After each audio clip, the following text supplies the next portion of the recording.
राजधानी उजागर।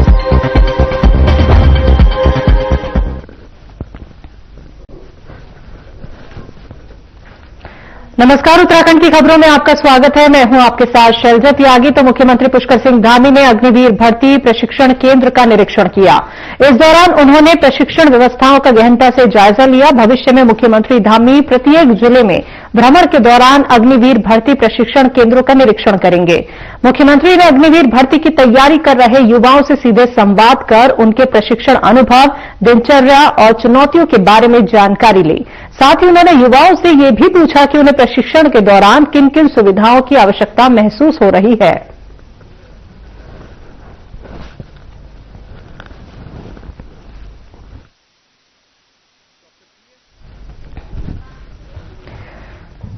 भारत सरकार की नीति आयोग की ओर से चलाए जा रहे आकांक्षी जनपद कार्यक्रम के तहत उत्तराखंड के 2 जिलों धम सिंह नगर और हरिद्वार को सम्मानित किया गया। शुक्रवार को मुख्य सेवक सदन में संपूर्णता अभियान सम्मान समारोह कार्यक्रम का आयोजन किया गया, जहां मुख्यमंत्री ने नीति आयोग, भारत सरकार से मिले प्रशस्ति पत्र एवं पदकों से आकांक्षी जनपद कार्यक्रम और आकांक्षी ब्लॉक कार्यक्रम में बेहतर प्रदर्शन करने वाले जिलों और विकासखंडों को सम्मानित किया।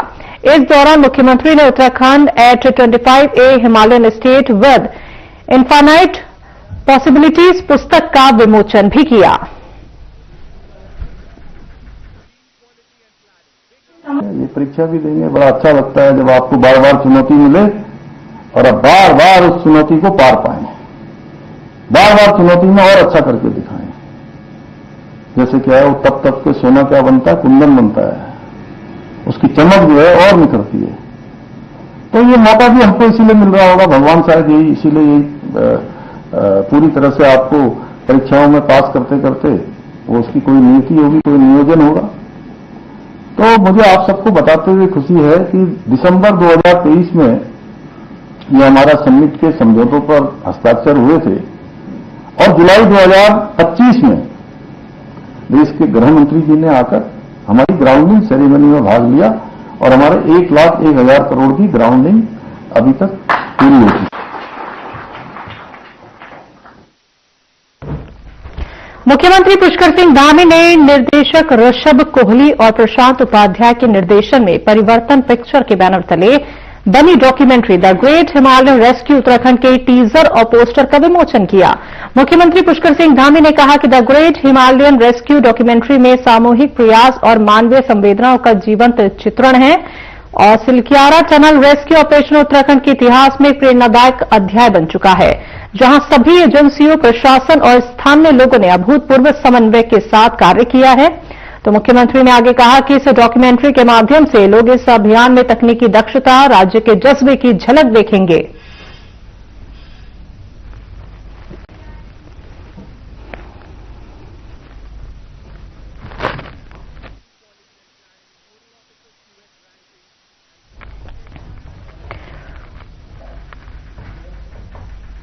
मुख्यमंत्री पुष्कर सिंह धामी बहुउद्देशीय क्रीडा हॉल परेड ग्राउंड पहुंचे। उत्तराखंड सचिवालय बैडमिंटन क्लब द्वारा आयोजित 10वीं अंतर विभागीय बैडमिंटन प्रतियोगिता के शुभारंभ अवसर पर मुख्यमंत्री धामी शामिल हुए। तो जहां सीएम धामी ने दीप प्रज्वलन कर कार्यक्रम का शुभारंभ किया और ये प्रतियोगिता 21 दिसंबर तक चलेगी। सीएम धामी ने कहा कि स्वस्थ रहने के लिए निरोगी काया होना बहुत जरूरी है।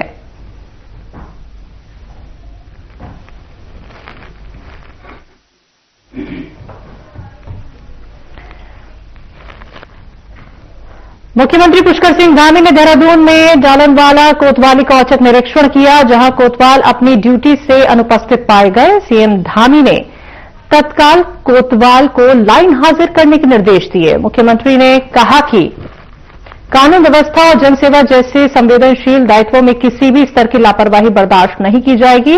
निरीक्षण के दौरान मुख्यमंत्री ने पुलिस स्टेशन में आए कई शिकायतकर्ताओं से सीधे बातचीत की और उनकी समस्याओं को गंभीरता से सुना। उन्होंने पुलिसकर्मियों को निर्देश दिए हैं कि शिकायतों को औपचारिकता नहीं बल्कि उत्तरदायित्व समझकर दर्ज किया जाए, उनका तत्काल, निष्पक्ष और प्रभावी समाधान सुनिश्चित किया जाए।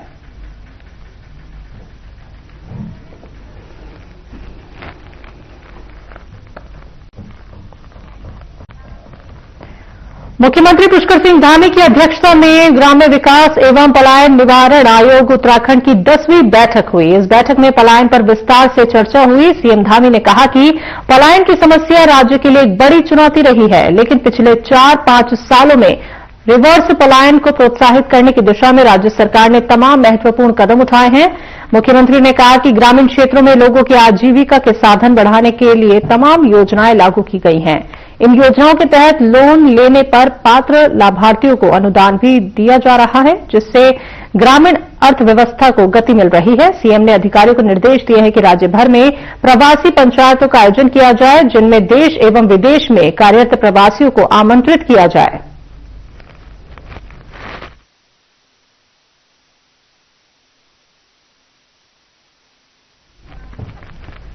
धामी सरकार अतिक्रमण मुक्त देवभूमि बनाने के लिए संकल्पबद्ध है, जिसके चलते सरकारी जमीनों पर अवैध रूप से कब्जा जमाए लोगों पर प्रशासन का बुलडोजर चल रहा है। तो वहीं इस ध्वस्तीकरण की कार्रवाई से लोगों में नाराजगी भी देखी जा रही है, जिस पर वक्फ बोर्ड के अध्यक्ष शादाब शम्स ने कहा कि किसी भी तरह का अतिक्रमण या अवैध कब्जा जब होता है तो उसे हटाने के लिए उच्च न्यायालय द्वारा दिशा निर्देश दिए जाते हैं।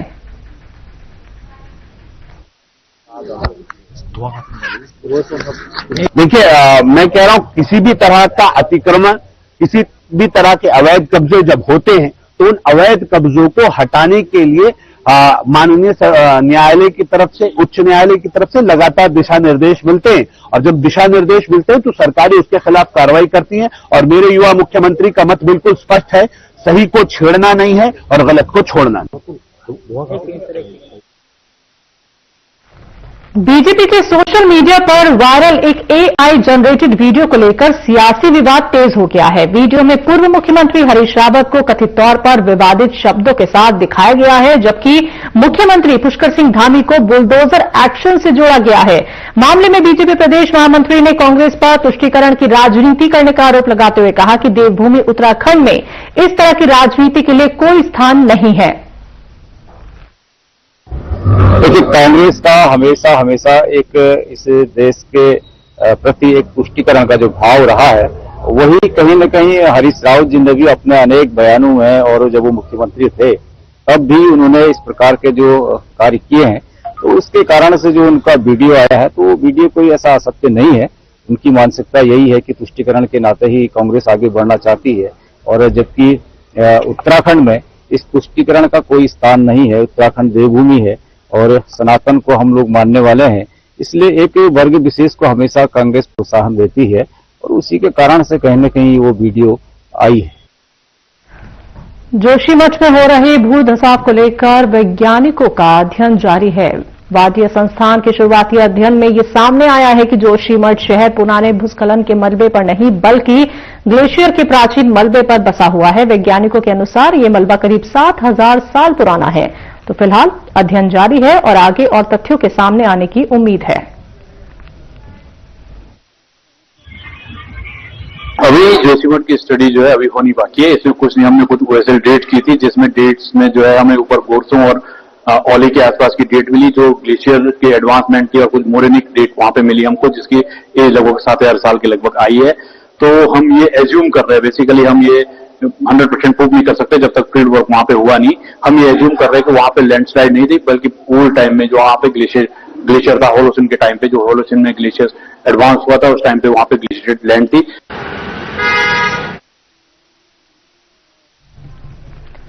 उत्तराखंड में कृषि से जुड़े आंकड़ों की विश्वसनीयता को लेकर अक्सर प्रश्न उठते आए हैं, लेकिन अब ऐसा नहीं होगा, क्योंकि कृषि क्षेत्र में अपारदर्शिता और सटीकता के उद्देश्य से पारंपरिक खसरा और लेखपाल प्रणाली के स्थान पर राज्य में आधुनिक डिजिटीकरण और सर्वे प्रणाली लागू करने की दिशा में कदम उठाए जा रहे हैं।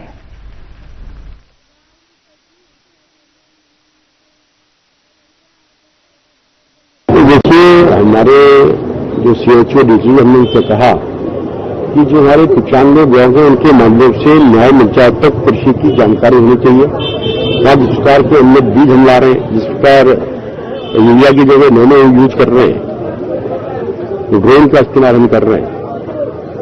नई तकनीकें इस्तेमाल करके जो हमारी इकोनॉमी है, चाहे एग्रीकल्चर के क्षेत्र में हो, चाहे हॉर्टिकल्चर के क्षेत्र में, आने वाले समय में देश के अन्य राज्यों में होगा, क्योंकि आज भी राज्य बनने के बाद हमारा खेती का क्षेत्रफल 2,10,000 हेक्टेयर कम हुआ है।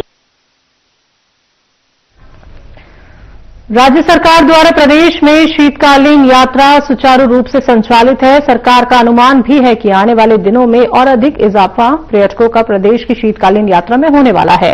तो वहीं दूसरी ओर विपक्ष शीतकालीन यात्रा में आने वाले श्रद्धालुओं और पर्यटकों की व्यवस्था को लेकर सरकार पर सवाल भी खड़े करते दिख रहे हैं, जिसके चलते विपक्ष पर कटाक्ष करते हुए बीजेपी प्रदेश प्रवक्ता कमलेश रमन ने कहा कि विपक्ष हमेशा हर मुद्दे पर राजनीति कर अपनी राजनीतिक रोटियां सेकने का काम करता है। लाखों श्रद्धालु जब प्रदेश के अंदर आता है तब विपक्ष को मुझे लगता है कि दिखाई नहीं देता। जब यहाँ पर व्यवस्थाएं दुरुस्त होती है वो कांग्रेस को कहीं दूर दूर तक दिखाई नहीं देता। कांग्रेस को केवल और उस पर सिर्फ और सिर्फ राजनीति करनी है, अपनी राजनीतिक रोटियां सेकनी है। कहीं ना कहीं जो श्रद्धालु इस प्रदेश के अंदर आ रहा है वो क्या यहाँ से लेकर के जा रहा है ये कांग्रेस को समझ नहीं आता। आज प्रदेश के अंदर लाखों श्रद्धालु यहाँ पहुंच रहे हैं और अब दोबारा एक बार फिर पुष्कर सिंह धामी जी के दृढ़ संकल्प की वजह से शीतकालीन यात्रा हमारी शुरू हो रही है और उस यात्रा की पूरी तैयारी सरकार ने करी। खटीमा में बढ़ते नशे के कारोबार के खिलाफ सख्त कार्रवाई की मांग को लेकर विधायक भुवन कापड़ी के नेतृत्व में कांग्रेस कार्यकर्ताओं ने कोतवाली में ज्ञापन सौंपा। कापड़ी ने कहा कि नशा युवाओं का भविष्य और परिवारों को बर्बाद कर रहा है। उन्होंने नशा तस्करों पर कठोर कार्रवाई के साथ ही संभावित अड्डों पर गश्त और जन जागरूकता अभियान चलाने की मांग की। और दूसरा इसमें के नशे का जो आप देखिए, आज कांग्रेस पार्टी ने महिला कांग्रेस, यूथ कांग्रेस, एनएसएस, सोयादल सभी अनुसंगठित संगठनों के साथ मिलकर खटीमा थाने में, खटीमा कोतवाली में, झनकैया थाने में, उसके अलावा सभी चौकियों में, चकरपुर, लोहियाहे, झनकर, 17 मील हमारे साथियों ने अलग अलग ग्रुपों में जो है ज्ञापन दिया है। हमारी पुलिस प्रशासन से मांग है कि आज जो नशा तेजी से बढ़ रहा है और खासकर स्मैक का नशा जो एक पीढ़ी को घुन लगा रहा है, पीढ़ी खत्म हो रही है और वो पीढ़ी स्मैक के नशे में इस हद तक संलिप्त हो जा रही है कि वो अपराध की दुनिया में कदम रख दे रही है। उत्तराखंड कांग्रेस के पूर्व सैनिक प्रकोष्ठ द्वारा 24 दिसंबर को लालकुआ के बिंदु खत्ता स्थित शहीद स्मारक पर अग्निवीर योजना और अग्निपथ के विरोध में विशाल जनसभा और विरोध प्रदर्शन का आयोजन किया जाएगा, जिसको लेकर पूरे विधानसभा क्षेत्र में व्यापक रूप से हस्ताक्षर अभियान चलाया जा रहा है। तो वहीं इस दौरान आयोजन में कांग्रेस के प्रदेश अध्यक्ष गणेश गोदियाल, पूर्व मुख्यमंत्री हरीश रावत, नेता प्रतिपक्ष यशपाल आर्य, हल्द्वानी विधायक सुमित हृदयेश, किच्छा विधायक तिलक राज बहेड़, कांग्रेस पूर्व सैनिक विभाग के प्रदेश अध्यक्ष कर्नल राम रतन नेगी सहित अन्य वरिष्ठ नेता और सैकड़ों पूर्व सैनिक और कार्यकर्ता भाग लेंगे।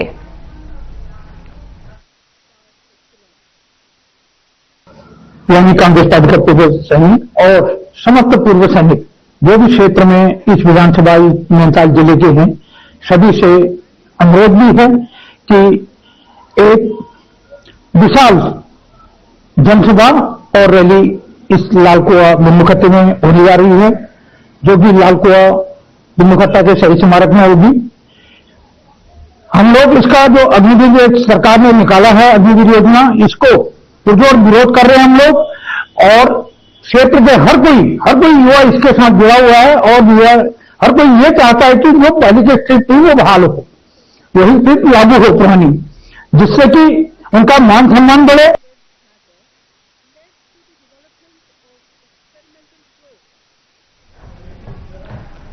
महिलाओं को आत्मनिर्भर बनाने और उनकी रचनात्मक प्रतिभा को पहचान दिलाने के उद्देश्य से उत्तराखंड वर्चुअल बाजार यानी यूवीबी द्वारा यूवीबी उड़ान फेस्ट अध्याय 7 का आयोजन देहरादून के लीची बाग में किया जा रहा है। ये 2 दिवसीय महोत्सव राज्य की महिला उद्यमियों, कारीगरों, कलाकारों और स्टार्टअप से जुड़ी महिलाओं को एक सशक्त मंच प्रदान करेगा, जहां वो अपने उत्पाद, हुनर और नवाचार को सीधे समाज और बाजार से जोड़ सकेंगी। यूवीबी की संस्थापक ऋचा कर्णवाल का कहना है कि यह आयोजन महिलाओं को आर्थिक रूप से मजबूत बनाने की दिशा में एक अहम और ठोस पहल है। के साथ हम लोगों ने इसका उड़ान फेस्ट भी साथ हमारा 7th एडिशन है उत्तराखंड वर्चुअल बाजार उड़ान फेस्ट का। इसमें हमने 2021 में पहला फेस्ट किया था अपना और 2020 में हमने एक ग्रुप बनाया था। इसका हमारा सेकंड वेव से पहले हमने एक एग्जीबिशन किया और उसके बाद से हमारा 7th एडिशन है। यहाँ पर हमेशा कल्चरल परफॉर्मेंस को हम लोग प्रमोट करते हैं। इस बार हम लोगों ने कल्चरल परफॉर्मेंस के लिए ज्ञानंदा स्कूल को गर्ल्स को अपने साथ कोलैबोरेट किया है और उनका कल फंक्शन होगा। हम लोगों ने उत्तराखंड की विश्व प्रसिद्ध चारधाम यात्रा लाखों श्रद्धालुओं के लिए आस्था का केंद्र है। पिछले कुछ वर्षों में हुई हेली दुर्घटनाओं से सबक लेते हुए उत्तराखंड नागरिक उड्डयन विकास प्राधिकरण अब यात्रा की कनेक्टिविटी को और मजबूत और सुरक्षित बनाने में जुट गया है। तो युगांडा के सीईओ आशीष चौहान ने बताया कि चारधाम खासकर केदारनाथ की हेली सेवाओं के लिए नया टेंडर जल्द ही जारी किया जाएगा। पिछले टेंडर की समय सीमा समाप्त होने के बाद अब सभी हेली कंपनियों को नए सिरे से भागीदारी का मौका मिलेगा। ये प्रक्रिया पूरी तरह पारदर्शी और नई व्यवस्था के साथ होगी ताकि अधिक कंपनियां शामिल हो सकें और सेवाएं बेहतर हो सकें।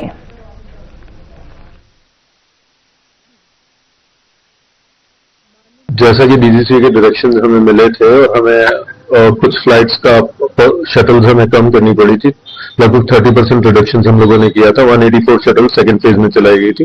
तो उसी लाइन पे जब हम टेंडर को जो डॉक्यूमेंट जो बना रहे हैं उसका टेक्निकल वेटिंग भी करवा रहे हैं उसकी, और कैरिंग कैपेसिटी के अकॉर्डिंगली शटल्स का नंबर डिसाइड किया जाएगा और नंबर ऑफ हेली ऑपरेटर्स भी हम अकॉर्डिंगली डिसाइड करेंगे और जल्दी हमारा टेंडर इसमें क्लोज होने वाला है। सर क्या उम्मीद करें, मतलब ये फ्लाइट कम होंगे 100 फीस वगैरह? नहीं, जो कैरिंग कैपेसिटी है और सेफ तरीके से जो हम लोग वैली में फ्लाई कर सकेंगे वही हम लोगों की कोशिश रहेगी।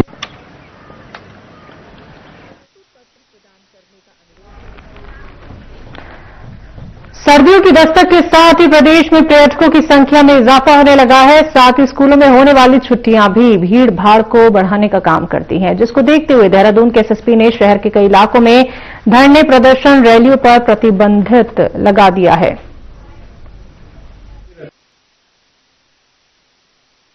जैसे आगामी शीतकालीन यात्रा और जिस तरह से अभी टूरिस्ट का छुट्टियों में आवागमन रहता है, खासकर मसूरी, बनौलटी और अन्य जो टूरिस्ट स्पॉट्स हैं, यहाँ पर क्रिसमस ईव और नए साल पर भी काफी सारे टूरिस्ट बाहर से आते हैं। इसको देखते हुए चूंकि शहर में भी प्राय देखा गया है कि काफी सारे धरना, प्रदर्शन, जुलूस निकलते हैं और जिनके द्वारा कुछ के द्वारा इसमें नियमानुसार अनुमति नहीं ली जाती है। उसको देखते हुए प्रशासनिक रूप से जो है बीएनएसएस की सेक्शन में कुछ एरियाज को प्रतिबंधित किया गया है और साथ ही साथ इन एरियाज में अगर कोई प्रोसेशन या जुलूस निकालना है तो उसकी नियमानुसार अनुमति प्राप्त कर ली जाए आयोजक द्वारा।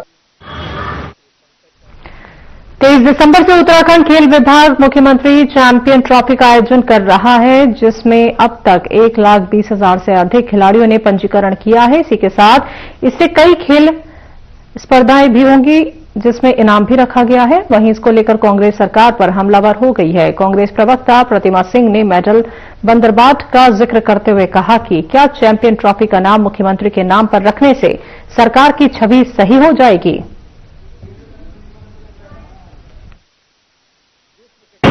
और पत्रकार भाइयों की बात बिल्कुल सही है कि ये मुख्यमंत्री जी की जो छवि जो धूमिल हो चुकी है, उनके जो कृत्य हैं इस तरीके के, उससे उसको चमकाने के लिए किया जा रहा है। नाम बदलने की देखिए राजनीति तो भारतीय जनता पार्टी के अंदर चरम पर है। अभी कभी वो जो है मुख्यमंत्री चैंपियंस ट्रॉफी आपने नाम बदल दिया। एक बात बताइए, क्या मुख्यमंत्री का नाम जोड़ने से जो खिलाड़ी हैं उनको जो है उचित व्यवस्था और सुव्यवस्था प्रदान कर देंगे आप? क्या उनके लिए कुछ बदलाव कर देंगे? आज जिस अव्यवस्था में वो जी रहे हैं, जिन कमी में वो जी रहे हैं, क्या उनको आप जो है कुछ उनके लिए करने का कार्य करेंगे?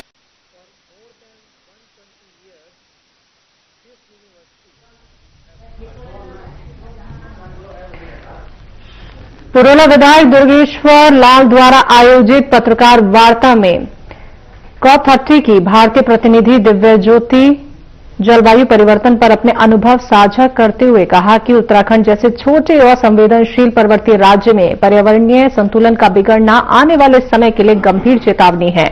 उन्होंने कहा कि अगर यहां का पारिस्थितिक तंत्र प्रभावित हुआ तो उसका असर मैदानी इलाकों जैसे उत्तर प्रदेश, दिल्ली सहित अन्य राज्यों तक पहुंचेगा।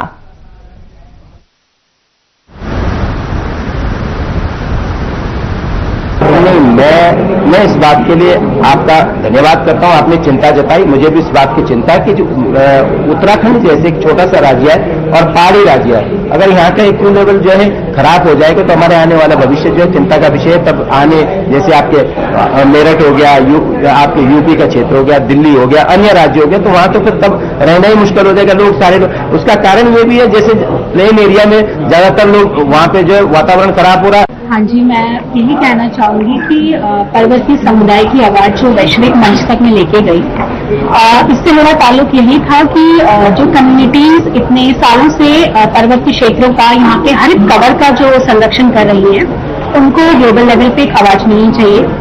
और जैसे कि विधायक जी ने भी कहा कि this is our collective responsibility, कि हम सब लोगों की कलेक्टिव रिस्पॉन्सिबिलिटी है, एक सामूहिक हमारी जिम्मेदारी है पर्यावरण को लेकर, प्रकृति को लेकर और हमारे जो नेचुरल रिसोर्सेज हैं, प्राकृतिक संसाधनों को लेकर। और सबके माध्यम से एक्चुअली ये कोई ऐसी चीज नहीं है कि कोई डिपार्टमेंट करेगा या कोई लोग करेगा। रुद्रपुर के खेड़ा क्षेत्र में ईदगाह की जमीन को लेकर हाईकोर्ट के आदेश अनुसार प्रशासन द्वारा अतिक्रमण हटाने की कार्रवाई के बाद शहर में उस समय असहज स्थिति पैदा हो गई जब बीजेपी के मेयर ने मौके पर गंगाजल छिड़ककर और हनुमान चालीसा का पाठ करते हुए जमीन को शुद्ध करने की बात कही। और इस पूरे मामले पर प्रतिक्रिया देते हुए डॉक्टर प्रतिमा सिंह ने मेयर की कार्रवाई को न केवल अनावश्यक बल्कि कानून व्यवस्था और सामाजिक सौहार्द के लिए घातक बताया।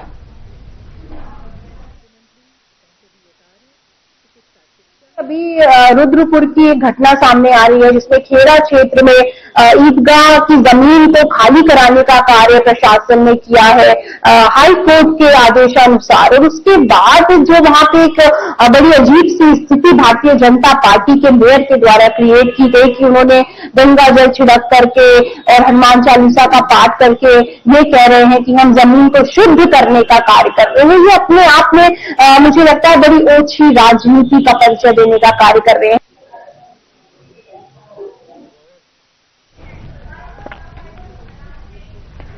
भारत नेपाल सीमा पर तैनात सशस्त्र सीमा बल ने ग्रामीणों के सहयोग से पशु तस्करी की वारदात को नाकाम कर दिया। नेपाल से भारत लाए जा रही 6 भैंस और 1 बकरी के साथ 2 लोगों को वाहन सहित पकड़ा गया है। ये कार्रवाई टनकपुर क्षेत्र के सलानी गोठ में की गई है। जानकारी के अनुसार संदिग्ध गतिविधि की सूचना मिलने पर एसएसबी जवानों ने स्थानीय ग्रामीणों की मदद से घेराबंदी कर दोनों आरोपियों को पशुओं सहित दबोच लिया। पूछताछ में पशुओं को नेपाल से अवैध रूप से भारत लाए जाने की पुष्टि हुई है। पुलिस द्वारा संबंधित धाराओं में कार्रवाई की जा रही है।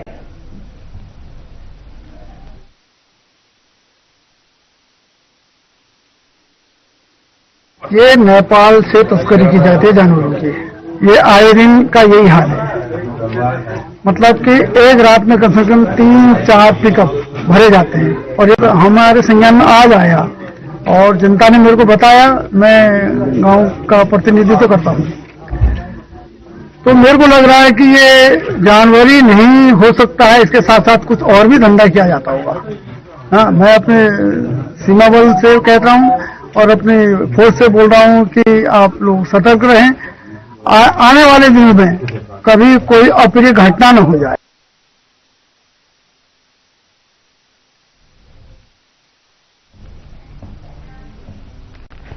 उत्तराखंड की खबरों में अभी के लिए इतना ही। मुझे दीजिए इजाजत। नमस्कार।